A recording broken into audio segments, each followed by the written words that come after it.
Elaine here. countryhomeandheart.net is my website. And tonight I had some pork chops in my freezer that I needed to use, so I decided to make smothered pork chops and taters for dinner.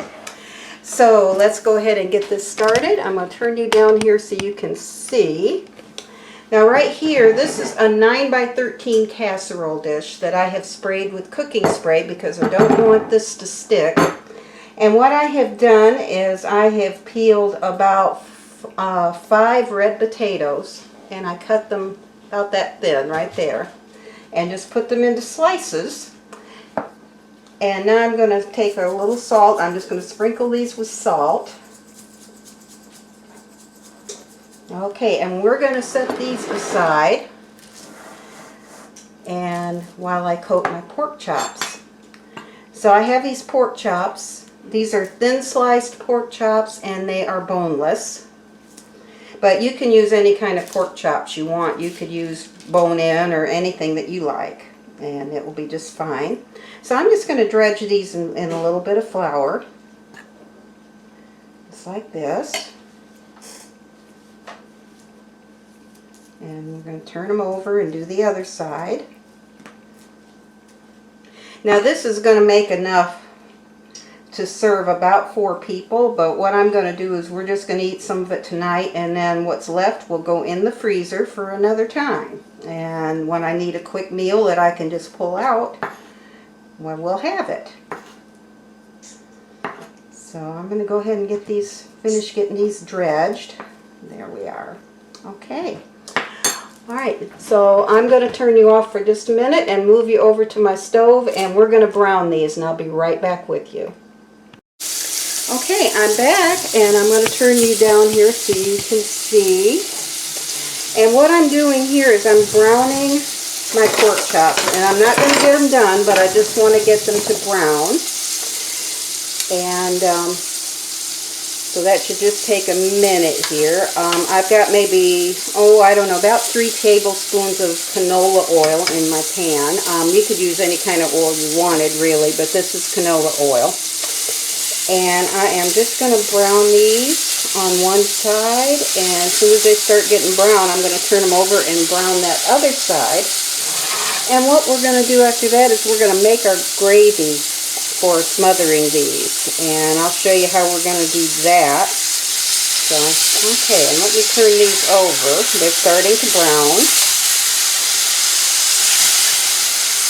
Okay, we'll just turn these over a little bit, and I'm going to turn my heat down just a little. And so it should just take a second. When I get these brown, we're going to lay them on top of those potatoes. And then we're going to set that aside and go ahead and make our gravy. So. Okay, we're about getting there. Okay, and that ought to do it. So I'm going to go ahead and take these off the heat. And I will be right back with you in just a moment. Okay, I'm back and I'm getting ready to make the gravy. So I've just turned my heat back up on my pan. Now this is about 3 tablespoons, this is about 2 tablespoons of bacon grease plus about another tablespoon of the oil that I had browned the pork chops in. And I'm going to let that get hot.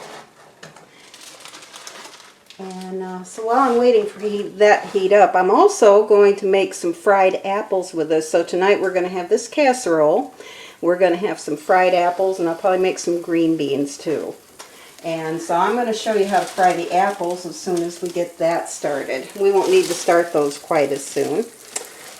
Okay, so I'm going to add a little flour, and we want to use equal parts of flour to the grease. And you can see I did not measure this because I didn't want to waste this little bit of flour here that I had used on the pork chop. So I'm going to be using that. And you'll be able to see about when I get it right. Okay, and that's getting pretty close. Not quite there yet. Put that aside. Okay, so I'm going to add just a little bit more flour to that. Okay, and we're going to start browning this flour a little bit. Okay, and then to this, I'm going to add about a teaspoon of salt and about that much pepper. And also, I have just a pinch of sugar in that. And what that'll do is prevent any kind of bitterness. Now you can see that my flour and my grease is turning into a nice golden color. So at this point, I'm going to start adding my milk. And we're just going to add our milk kind of slowly to this. And that, what I have is 2 cups of milk, but I didn't use it all. I've used about 1.5 cups. And we'll see when I start stirring this. If I need to add a little more, I will. But in the meantime, we're just going to start stirring this. I don't want to boil this because this has milk in it. And because of it having milk in it, I don't want to let this boil. So I'm just going to kind of start stirring this together until it gets thick. When you boil gravies and you use milk, if you let that boil, typically what will happen is the milk separates a little bit and tends to curdle, and you don't get a nice smooth gravy. You get more of a grainy gravy. So I want to make sure that my gravy comes out good and smooth. So I'm being very careful. I'm going to turn my heat down because that's starting to boil and I don't want that to boil. So I'm going to turn my heat down a little bit. And I think what I'm going to do is add a little bit more milk to that.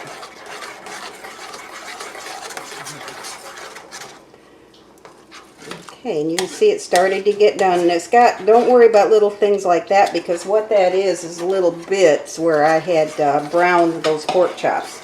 And you want those little bits in there because that's going to give it a lot of flavor. So we want to make sure that we put these little bits in here. And now I've got my gravy pretty close to being done. So what I'm going to do is something a little different here. This is some pork gravy that I had left over from a pork roast that I did.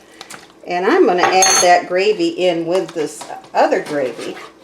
So I'm going to have a nice pork gravy to go over this. So I'm just going to start mixing this in. Okay, and letting that get hot. Made a little mess here. I want to get that mess up before that hardens on my stove. I don't want that to turn to cement. Alright, and see, that's going to make a nice pork flavored gravy to go over my potatoes. Alright, so we're just going to kind of mix that in. Let me grab my whisk. I'm going to whisk that a little bit because I want to make sure I get some of those little lumps from the other gravy out. But there we go.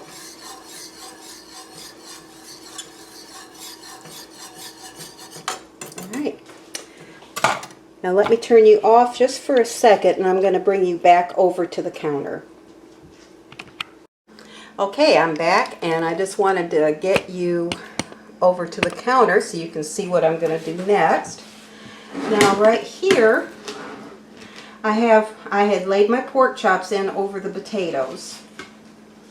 And what I'm going to do next is take the gravy that I just made and we're just going to pour this gravy right on top. Just like that. Okay, and I want to scrape this because this is really good. We don't want to miss any of this. So,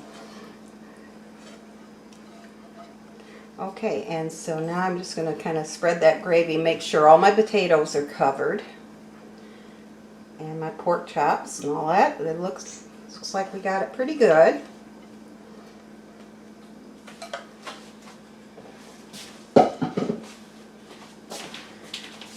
Alright, and so this is ready to go into the oven. So what I'm going to do is take a piece of aluminum foil. Let me tear the foil off.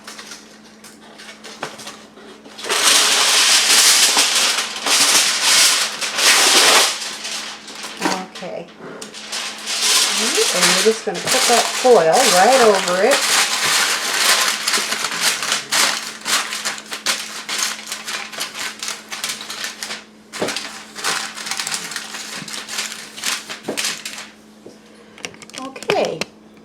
And now that's ready to go in the oven, so we're going to bake this for 1.5 hours at 350 degrees.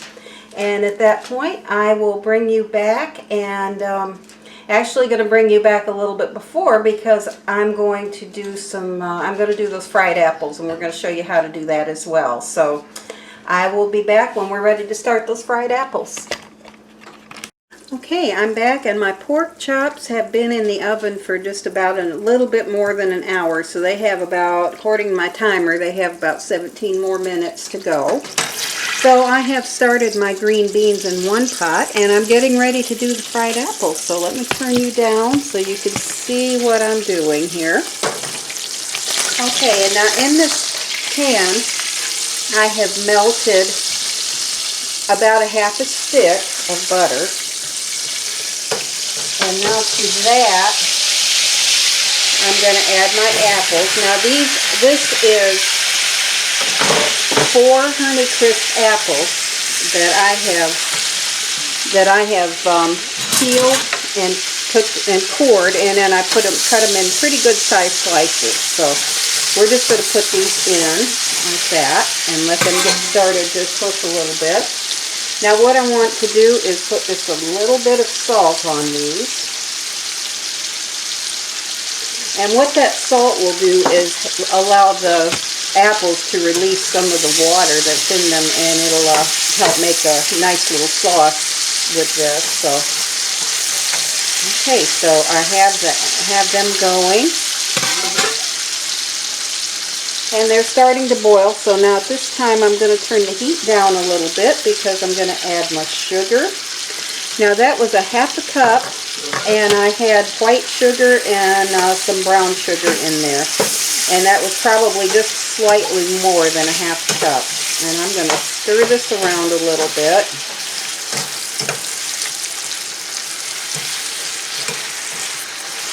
And we want to turn our heat down a little bit more because I don't want this to scorch. Okay. And you can see it's starting to make a nice little sauce to go on this.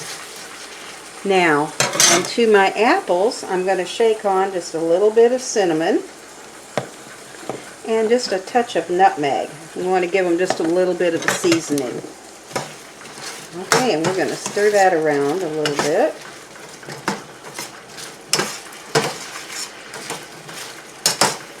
Oops. Let me get a rag. I just accidentally pushed that over the side. Now in this pot over here, I have some green beans cooking that we're going to have along with that casserole. And there should be enough apples here when these get cooked that I would be able to have some of these tomorrow as well. You can make as much or as little as you want. You just have to adjust the sugar. But this is how we're going to do the fried apples. And I'm just going to kind of keep stirring these a little bit, and just so they don't scorch. We definitely don't want these to scorch. Okay, and so when I get my fried apples cooked the rest of the way and get this ready to be plated up, I'll be back with you. Okay, we are back, and the smothered pork chop and potatoes casserole that I made is done. And let me turn you around so you can see what it looks like. Okay, and here's my husband's plate, and there's the pork chop and the potatoes, and he has some green beans. And there are the fried apples that I made. So it looks like it's going to be a pretty good dinner, and if you look right here in the casserole dish, there is enough left there for another meal, so I probably will freeze that and we'll have that another time. Okay. So I'm going to turn you up here for a minute, and so if you enjoyed this video and you found it helpful, please like and subscribe to my channel, and also hit the little notification bell so that you'll be notified whenever I post new videos. And also, if you like this video and if you have a friend you think might like it, please feel free to share the video. And with somebody else that might like it. So, okay, so we're going to go ahead and eat, and I thank you for watching, and we will see you next time.